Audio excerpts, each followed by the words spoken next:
اللهم صل على محمد وعلى آل محمد كما صليت على إبراهيم وعلى آل إبراهيم إنك حميد مجيد اللهم بارك على محمد وعلى آل محمد كما باركت على إبراهيم وعلى آل إبراهيم إنك حميد مجيد.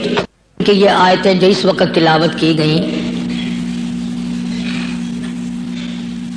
سورہ آل عمران کی چند آیات ہیں. گزشتہ جمعے کے مضمون کے ساتھ ساتھ سلسلے وار اور مربوط ہیں. حق سبحانہ و تعالی و تقدس نے ساری کائنات کو وجود بخشا، اس کے وجود کو قائم رکھنے کے لیے اسباب پیدا فرمائے. درختوں اور باغوں بہاروں اور پھول پتیوں اور سبزیوں ترکاریوں کی بقا کے لیے ہوا اور دھوپ اور پانی کے اسباب مہیا کیے. انسانیت کی بقا کے لیے اس کی خوراک، اس کی کھانے پینے کی چیزوں کو مہیا فرمایا، پیدا فرمایا، اور اتنا پیدا فرمایا کہ منگل بدھ کا ناغا خود کرو تو کرو، وہ نہیں منع کرتا کہ آج نہ کھاؤ اور کل کھانا.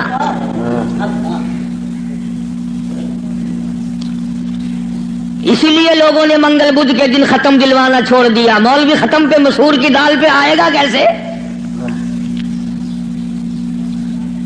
ساری کائنات اس نے پیدا کی، وہی اس کو پالتا ہے، وہی اس کو چلاتا ہے، اور جب کسی کا وقت آتا ہے وہی مارنے پہ قادر ہے. ایک سانس پہلے کوئی کسی کو نہیں مار سکتا. اور ساری دنیا کے نبی، ساری دنیا کے صحابہ، ساری دنیا کے امام، ساری دنیا کے قطب اور ابدال، فقیر اور درویش اور عالم مل کر کوشش کریں، کسی کا ایک سانس نہیں بڑھا سکتے.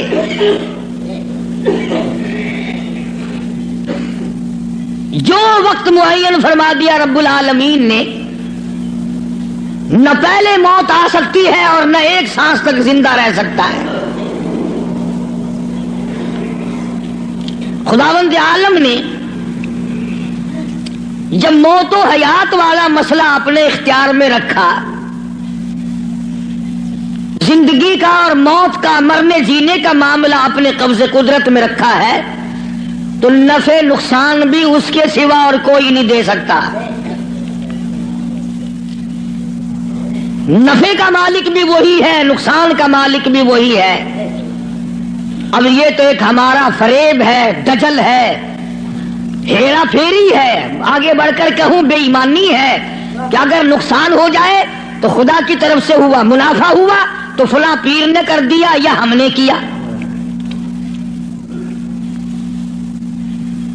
گھاٹا پڑ جائے اللہ کی طرف سے، نقصان پڑ جائے اللہ کی طرف سے، نقصان پڑ جائے اللہ کی طرف سے، نفع کتنا ہی مل جائے کبھی شکر ادا نہیں کرے گا کہ رب العالمین کی بڑی کریمی ہوئی، بڑی مہربانی ہوئی، اس نے بڑی بندہ نوازی فرمائی کہ مجھے اور میرے بچوں کو اللہ پاک نے روزی حلال عطا فرمائی.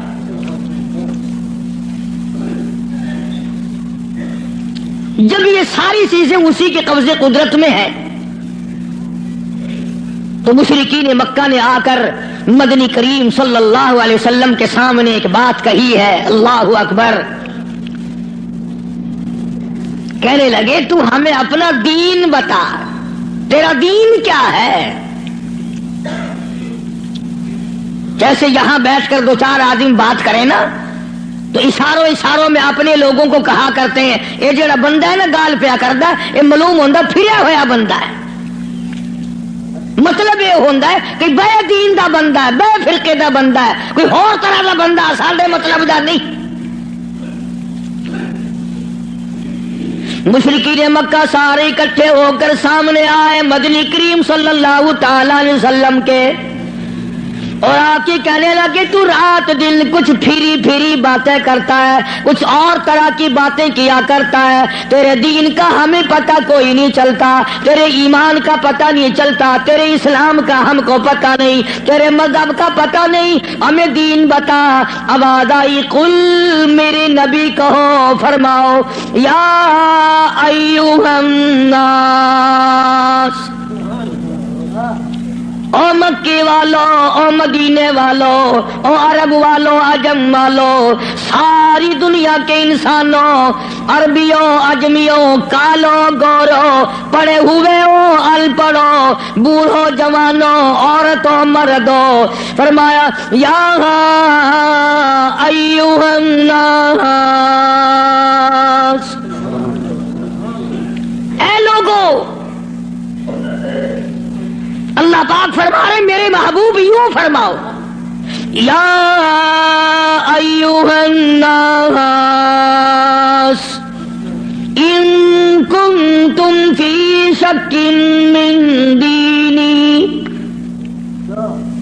ان کنتم، اگر تم شک رکھتے ہو، ان کنتم فی شک من دینی، اگر تمہیں شک ہے میرے دین میں، میرے دین کے بارے میں، میرے دین کے معاملے میں، آؤ میں اپنا دین صاف کر کے بتا دوں، آؤ میں اپنا مذہب بتا دوں، آؤ تمہیں میں اپنی جماعت بتا دوں، آؤ میں تمہیں اپنا فرقہ بتا دوں۔ فرمایا فلا اعبد الذین تعبدون من دون اللہ،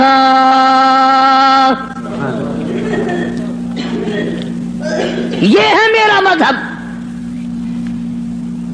جن کے سامنے تم سر جھکاتے ہو، جن کی قبروں کا تم طواف کرتے ہو، جن کی قبروں کو چاٹتے ہو، جن جگہوں کو بابرکت سمجھتے ہو، میں کالی کملی والا اپنی جان ختم کروا سکتا ہوں، پر میں خدا کی چوکھٹ کے سوا کسی بت کے، کسی قبر کے سامنے سر جھکانے کو تیار نہیں۔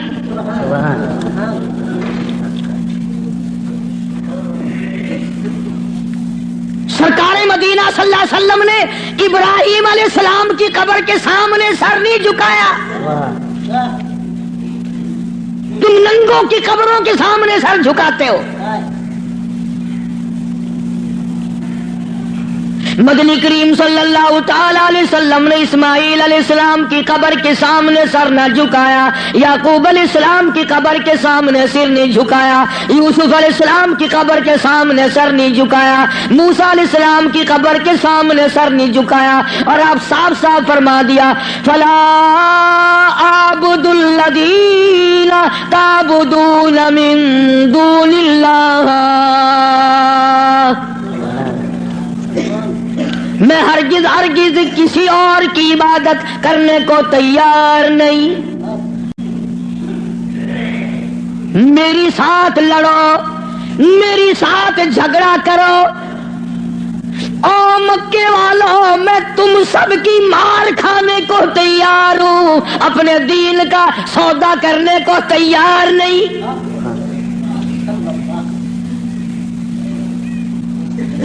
رات کو مارا، دن کو مارا، صبح مارا، شام مارا، اپنوں نے مارا، غیروں نے مارا، خدا کی قسم مکے کے مردوں نے مارا، آمنہ کے درے یتیم کو مکے کی عورتوں نے مارا۔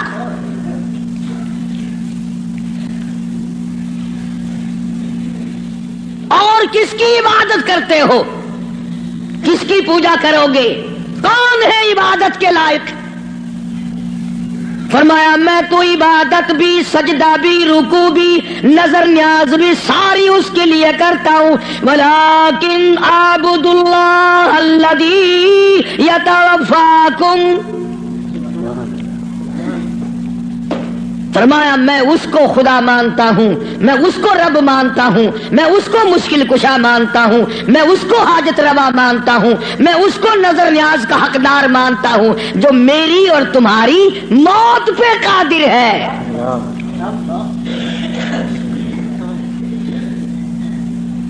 اللہ پاک جل شانہ نے کتنی بڑی دلیل عطا فرمائی، جو کسی کو مارتا ہو، زندہ کرتا ہو، پیدا کرتا ہو، وہ خدا ہے، جو مر جائے وہ خدا نہیں۔ بھلا جس کی خود موت آ جائے وہ خدا کیسے ہے؟ قرآن کہتا ہے ایک لمحے کے لیے، ایک سیکنڈ کے لیے جس کو اونگ آ گئی وہ خدا نہیں، اور جو عمر بھر کے لیے قبر میں جا کے سو گیا وہ خدا کیسے ہو سکتا ہے؟ فرمایا اللہ لا الہ الا هو الحی القیوم، الہ وہ ہے، مشکل کشا وہ ہے، ستاروں کا مالک وہ ہے، چاند کا مالک وہ ہے، للشمس ينبغي لها ان تدرك القمر ولا الليل سابق النهار وكل في فلك يسبحون۔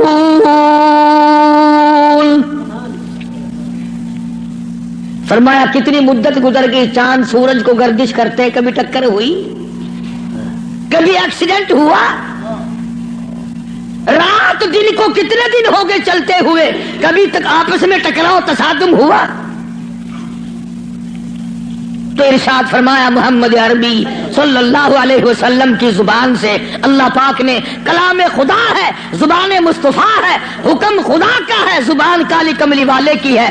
فرمایا وَلَٰكِنْ أَعْبُدُ اللَّهَ،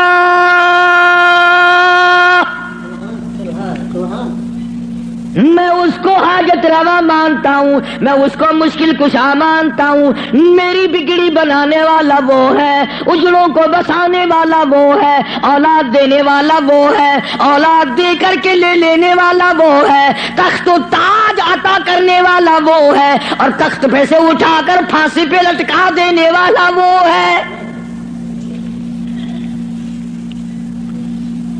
وَلَٰكِنْ أَعْبُدُ اللَّهَ الَّذِي يَتَوَفَّاكُمْ وَأُمِرْتُ أَنْ أَكُونَ مِنَ الْمُؤْمِنِينَ،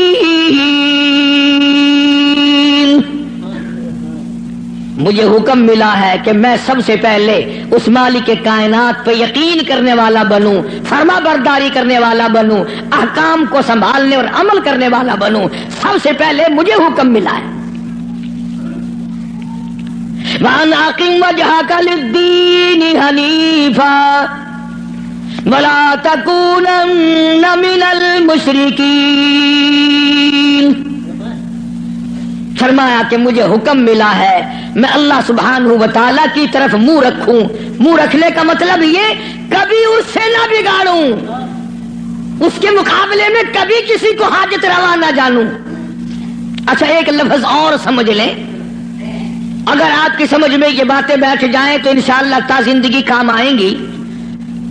یہ جو لفظ سبحان ہے، سبحان ربی العظیم، سبحان ربی الاعلی، سبحانک اللہم، سبحان اللہ وبحمدہ، سبحان اللہ والحمدللہ، فسبحان اللہ رب العرش العظیم، سبحان اللہ عما یشرکون، یہ جو قرآن میں، نماز میں، حدیثوں میں لفظ سبحان ہے، اس کے معنی، اس کا ترجمہ سب علماء اور تمام لوگ یہ کرتے ہیں پاک ہے اللہ۔ اس کا مطلب یہ معنی یہ کرتے ہیں پاک ہے اللہ، سبحانک اللہم، اے اللہ ہم تیری پاکی کا اقرار کرتے ہیں۔ جو میں آپ کو سمجھانا چاہتا ہوں وہ اب بھی نہیں سمجھے، وہ اب بھی نہیں سمجھے۔ پاک ہے ذات تیری، پتہ لوگوں نے کیا سمجھا؟ گندگی سے پاک ہوگا، چھینٹے پڑنے سے پاک ہوگا، استنجا کرنے سے پاک ہوگا، بیوی سے پاک ہوگا، ماں باپ سے پاک ہوگا، کھانے پینے سے پاک ہوگا، سونے سے پاک ہوگا، کسی کا محتاج نہیں ہوگا۔ یہ معنی نہیں ہے۔ سبحانک اللہم، اے اللہ ہم تیری پاکی کا اقرار کرتے ہیں، تو پاک ہے۔ کیسے پاک ہے؟ پلیتی سے پاک مراد نہیں، ناپاکی سے مراد پاک نہیں، بلکہ تو پاک ہے اس بات سے کہ تیری خدائی میں کوئی ساجھی بنے، تو اس بات سے پاک ہے، کوئی تیرا ساجھی بن نہیں سکتا۔ اس لیے فرمایا سبحان اللہ عما یشرکون، تو شریکوں سے پاک ہے۔ بے ہم سب کے شریکے ہیں، بھائی ہیں، برادری ہیں، قربے ہیں، قبیلے ہیں، چچے تائے ہیں، ہم سب شریکوں والے ایک خدا کی ذات ہے جس کا کوئی شریکہ نہیں، شریک نہیں، ساجی نہیں، ہمسر نہیں، پیدا کرنے والا کوئی نہیں، اس سے کوئی پیدا نہیں ہوا، وہ اپنی خدائی میں یکتا ہے، قدیم ہے، ہمیشہ سے ہے، ہمیشہ رہے گا، ساری دنیا مٹ جائے گی، خدا جب بھی رہے گا۔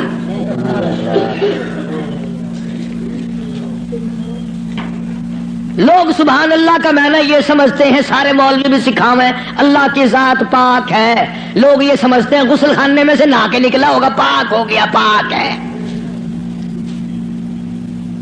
تمام ان چیزوں سے وہ پاک ہے جو محتاجوں میں ہوا کرتی ہیں، اور وہ اتنا بڑا پاک ہے کہ 1,24,000 نبی مل کر، سن لو اور دل کی تختی پہ لکھ کے لے جاؤ، آدم علیہ السلام سے لے کر امام الانبیاء محبوب کبریا حضرت محمد مصطفیٰ صلی اللہ تعالی علیہ وسلم کی ذات اقدس تک 1,24,000 نبی، ابو بکر صدیق سے لے کر بلال حبشی تک 1,29,000 صحابہ اکرام، ہزاروں کتب، ہزاروں ابدال، تمام کے تمام نبی، رسول، پیغمبر، صحابہ، ولی، قلندر مل کر اللہ کی ذات سے ایک ذرہ برابر کام زبردستی نہیں کرا سکتے۔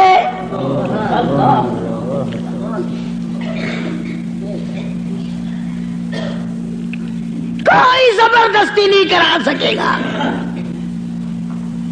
آیت الکرسی کی کیسٹ آپ نے سنی ہوگی، فرمایا من ذا الذی یشفع عنده الا باذنہ۔ من، یہ جو لفظ ہے عربی کا من، اس کے معنی پتہ کیا ہے؟ جیسا کہ اردو بولی میں اگر کوئی بات کہی جائے نا، ایک آدمی یکدم کہتا ہے کون کہتا ہے، کون کہتا ہے، یوں ہے ملتانی زبان میں چاہ دے نہیں، کیڑا بندہ آتا ہے میرے سامنے ایک باری منہ کراؤں گا، لکھا صحیح نہ گھنچا، کیڑا آکھدا ہے۔ فرمایا من ذا الذی یشفع عنده، کون ہے زبردستی سفارش مجھ سے کرانے والا، میرے سامنے کرنے والا، الا باذنی، جب تک میں اجازت نہ دوں کوئی ڈر نہیں مارے گا۔ میری طرف سے اجازت جب تک نہ ہوگی، نہ اولاد ماں باپ کے حق میں سفارش کر سکے گی، نہ نیک آدمی اپنے ساتھیوں اور دوستوں کے بارے میں سفارش کر سکے گا، بلکہ فرمایا جب تک میری طرف سے اجازت نہ ہوگی، نبی بھی، خود مدنی کریم صلی اللہ علیہ وسلم بھی اس وقت تک سفارش نہیں کر سکتے جب تک اللہ پاک کی طرف سے اجازت نہ ملے۔ جو میں نے ترجمہ کیا، گھروں میں قرآن کریم رکھے ہیں، دیکھ لینا جا کر۔ من ذا الذی، کون ہے، کس کی مجال ہے، کس کی جرت ہے، کون میرے سامنے آ سکتا ہے؟ اور کیسے سامنے آئے؟ میدان محشر ہوگا، قرآن کریم ہے، اب آیت آتی ہے یوم یجمع اللہ، یوم یجمع اللہ الرسل فیقول ماذا اجبتم۔ اللہ پاک سارے نبیوں کو، سارے رسولوں کو، سارے نبیوں کو، سارے پیغمبروں کو جمع کر کے فرمائیں گے کیا تم نے لوگوں کو کہا تھا؟ حالانکہ اللہ پاک جانتا ہے، وہ عالم الغیب ہے، اسے پتہ ہے، مگر پھر بھی ضابطے کو پورا کرنے کے لیے پوچھتا ہے۔ ایک دو کی بات نہیں، یوم یجمع اللہ الرسل، سارے رسولوں سے اللہ پوچھے گا۔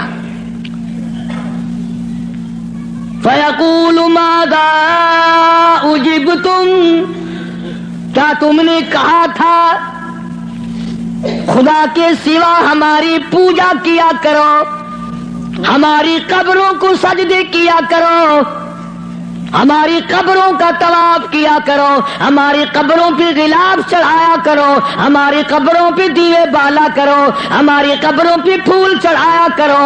فیقول ماذا اجبتم، کیا تم نے کہا تھا؟ قرآن کریم ہے، سارے کے سارے کانپ جائیں گے، لرز جائیں گے، ڈر جائیں گے، اور سارے نبی فرمائیں گے قالوا لا علم لنا، اے بے نیازی، او بادشاہ، او خالق، او مالک، تیری ذات جانتی ہے، لا علم لنا، ہمیں تو پتہ بھی نہیں یہ بدبخت کب سجدے کرنے آئے، کب پوجا کرنے آئے، کب چراغ جلانے آئے، ہمیں کون سی سردی لگتی تھی، یہ کب غلاف چڑھانے آئے، یہ کب پھول چڑھانے آئے۔ انک انت علام الغیوب،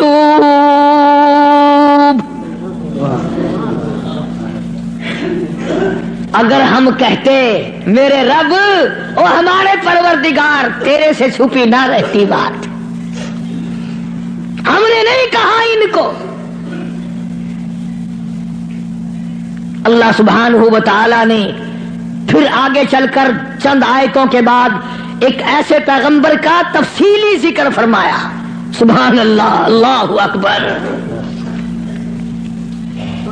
پہلے تو سارے پیغمبروں کا حال بتا دیا، قیامت کے دن یہ بنے گا۔ پھر اگلی آیتوں میں ایک ایسے پیغمبر کا، ایک ایسے رسول کا ذکر خیر فرمایا جن کی ذات کو عیسیٰ علیہ السلام کہتے ہیں، جن کو اس وقت پوری دنیا میں آدھے سے زیادہ آبادی خدا مانتی ہے۔ اس پیغمبر کا صاف پھر اعلان کیا، فرمایا وَإِذْ قَالَ اللَّهُ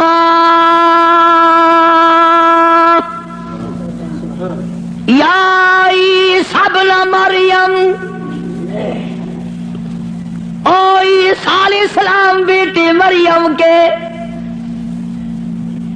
یا عیسیٰ ابن مریم، او مریم کے بیٹے، او عیسیٰ علیہ السلام، یہ جو عیسائی تجھے خدا مانتے ہیں، اَأَنْتَ قُلْتَ، کیا تو نے کہا تھا مجھے الہین من و امی الہین من دون اللہ؟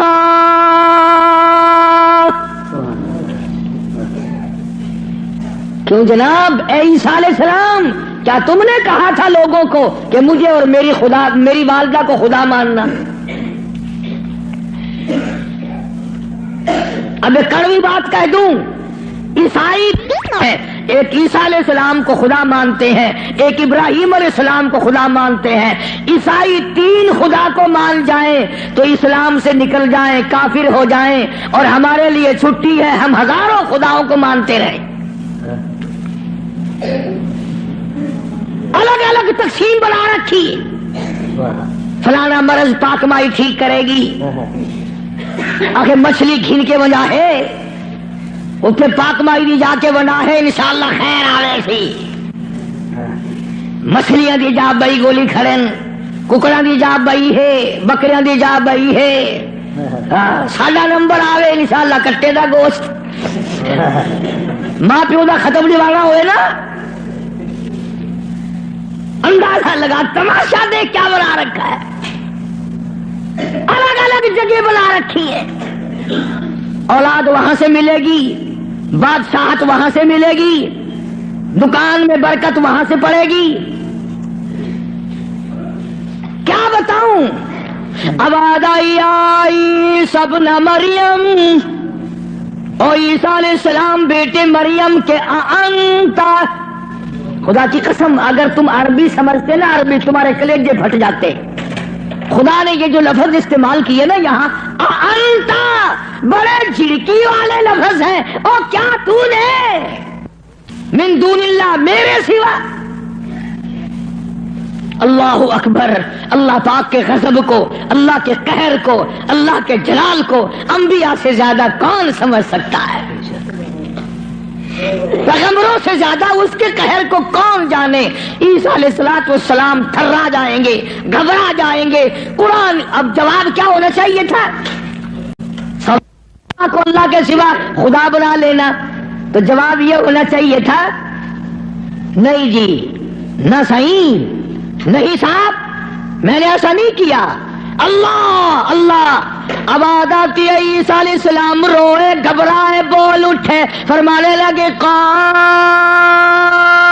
سبحانک. آیا وہی لفظ، عیسیٰ علیہ السلام پاک ذات تیری، سبحانک، تو پاک ہے، شریکوں سے پاک ہے، عیبوں سے پاک ہے. جب تو خود پاک ہے، میں شریک کیسے بن جاتا؟ ہاں کی بات نہیں کری، خدا کی عدالت ہے. ہاں شیشن میں عدالت میں پیشی ہو نا، کئی دن پہلے بخار چڑھ جاتا ہے. ہائی کورٹ کی پیشی ہو، ہفتہ پہلے دماغ خراب ہو جاتا ہے. سپریم کورٹ کی پیشی ہو، 6 مہینے پہلے دماغ خراب ہو جاتا ہے فکر میں. ارے خدا کی عدالت کی پیشی ہے، عدالت خدا کی ہے، پیشی نبی کی ہے. فرمایا قال سبحانک. بولے ہیں عیسیٰ علیہ السلام، یا اللہ پاک ذات تیری، ما یکون لی ان اقول ما لیس لی بحق. یا اللہ تو پاک ہے، جن چیزوں سے میں ایسی بات کیسے کہہ سکتا ہوں؟ کیوں کر میں کہتا ایسی بات جس سے تو پاک ہے؟ یعنی اور خدا ہو ہی نہیں سکتا. اور آگے پھر عیسیٰ علیہ السلام نے اور فرمایا ان کنت قلتہ فعلمت. اگر میں کہتا یا اللہ تو جان لیتا، تجھ سے چھپا ہوا کچھ بھی نہیں ہے، تجھے علم ہوتا. کیوں؟ تعلم ما نفسی ولا اعلم ما فی نفسک. تجھے وہ سارا پتا ہے جو میرے دل میں ہے، میرے جی میں ہے، اور میں نہیں جانتا جو کچھ تیرے علم میں ہے. تعلم ما نفسی، تو جانتا ہے جو کچھ میرے دل میں ہے، میرے جی میں ہے. ولا اعلم ما فی نفسک، میں نہیں جانتا جو کچھ تیرے علم میں ہے. انک انت علام الغیوب، غیب کی باتیں جاننے والا تو ہی ہے، تیرے سوا کون جانے کل کیا ہوگا، پرسوں کیا ہوگا، صبح کیا ہوگا، شام کیا ہوگا، اور کوئی نہیں جان سکتا. معلوم یہ ہوا کہ نفع نقصان کا مالک خدا کی ذات کے سوا اور کوئی ہو ہی نہیں سکتا. تو بات یہاں سے چلی کہ محمد عربی صلی اللہ علیہ وسلم کو مشرکین مکہ نے پوچھا تو اپنا دین بتا، تو اپنا عقیدہ بتا، آپ اپنا مذہب بتائیں، آپ اپنا مسلک بتائیں، آپ اپنا عقیدہ بتائیں. تو فرمایا وَأُمِرْتُ لِأَنْ أَكُونَ أَوَّلَ الْمُؤْمِنِينَ، مجھے حکم ملا سب سے پہلے میں یقین کرنے والا بنوں. وَأَنْ أَقِمْ وَجْهَكَ لِلدِّينِ حَنِيفًا وَلَا تَكُونَنَّ مِنَ الْمُشْرِكِينَ. میں اس خدا کی طرف منہ کیے بیٹھا ہوں، میرا اسی کی طرف دھیان ہے، اسی کی طرف توجہ ہے. اور لوگوں مجھے مارو یا چھوڑو، صلح کرو یا لڑائی کرو، میرے غلاموں کو مارو یا چھوڑو، میں اپنے اس پیٹ پہ ایک ایک وقت میں 2 پتھر تو باندھ سکتا ہوں، پر اپنے خدا کے ساتھ میں کسی کو شریک نہیں کرنے کا. میں ایک وقت میں 15 دن درختوں کے پتے تو چبا سکتا ہوں، پر میں اللہ سبحانہ و تعالیٰ کی ذات میں کسی کو شریک نہیں کر سکتا۔ اس کی چوکھٹ کے سوا میں اور کسی جگہ سر جھکا نہیں سکتا۔ یہ سر کر سکتا ہے، جھک نہیں سکتا۔ کیوں؟ فرمایا وَلَا تَدْعُ مِن دُونِ اللَّهِ مَا لَا يَنفَعُكَ وَلَا يَضُرُّكَ۔ نفع اسی کی طرف سے ہے، نقصان اسی کی طرف سے ہوگا۔ اور اگلی آیت کا اگر سیدھا سیدھا ترجمہ کرو تو آپ سمجھے گی مشکل سے۔ قرآن کریم کا یہ مزاج ہے، اللہ تبارک و تعالیٰ کی یہ عادت ہے کہ وہ احکام بیان کرتے ہوئے اس طریقے سے بیان کرتے ہیں جیسا گھروں میں عورتیں ڈائریکٹ بہو کو کہتی ہوئی ذرا گھبراتی ہے، لڑائی جھگڑے کا امکان ہے کہ کھڑی ہو جا، کام پڑا ہے۔ اصل مقصد ہے بہو کو کہنا، لیکن ماں کرے گی کیا؟ یہ چھوکری کھڑی ہو جا، دیر ہوگی، شرم نہیں آتی، اب تک پڑی ہے، جانے گی نا کہ یہ میری لڑکی ہے، برا نہیں ماننے کی۔ اصل میں کہنا بہو کو ہے، سنانا لڑکی کو ہے، اس لیے حکم دینا امت کو ہے اور کروانا کالی کملی والے کی زبان سے ہے۔ لوگ قرآن کا مزاج نہیں سمجھ سکتے۔ ڈائریکٹ عورت کبھی نہیں کہتی روٹی پکا لے، بہو کھڑی ہو کر روٹی برتن مانج لے، کپڑے دھو لے، بلکہ اگر صرف چھوٹی سی بچی بھی ہوگی اسی کا نام لے گی، یہ تو جھاڑو دے لے، وہ کر لگا لے، برتن پڑے ہیں انہیں صاف کر لے۔ حالانکہ کہنا بہو کو، نو کو کہنا مقصد ہے، لیکن ماں لڑکی کا نام لیتی ہے۔ اللہ سبحانہ و تعالیٰ نے فرمایا میرے محبوب اگر آپ نے نفع نقصان کا مالک کسی اور کو سمجھا، اللہ اکبر، پھر قرآن کریم کا مزاج دیکھو، فرمایا فَإِن فَعَلْتَ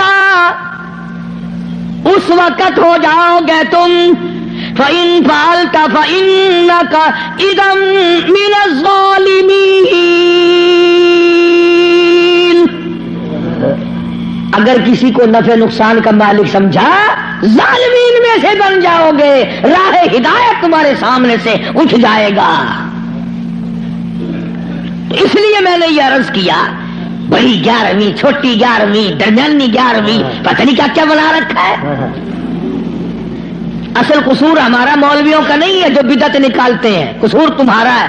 اگر خوشی خوشی میں صبح صبح مولویوں کے متھے 2-2 4-4 روپے مار آؤ تو ایمان سے نہ یہ تمہیں 11ویں بتائیں نہ یہ 18ویں بتائیں، رہنا تو یوں نکلتا ہے نا۔ فرمایا پھر ظالمین میں سے ہو جاؤ گے اگر تم نے، اب جس کا یہ عقیدہ ہے کہ اگر میں نے 11ویں نہ بنائی تو بھینس دودھ نہیں دے گی۔ اس لیے قرآن کریم کی میں نے وہ آیت عرض کی تھی پچھلے جمعے کو، اللہ فرماتے ہیں بھینس کا چمڑا کالا، کھاتی ہے سب ساوا چارہ، اور ادھر گوبر ہے اور ادھر رفتہ خون ہے، بیچ میں سے سفید خالصاً صاف ستھرا دودھ تو نکالوں میں، پیدا کروں میں، اور جب تیرے ہاتھ میں آ جائے کہ تمہیں نہ پیا بسایا 11ویں کا کھیر بنے نہ کھڑا۔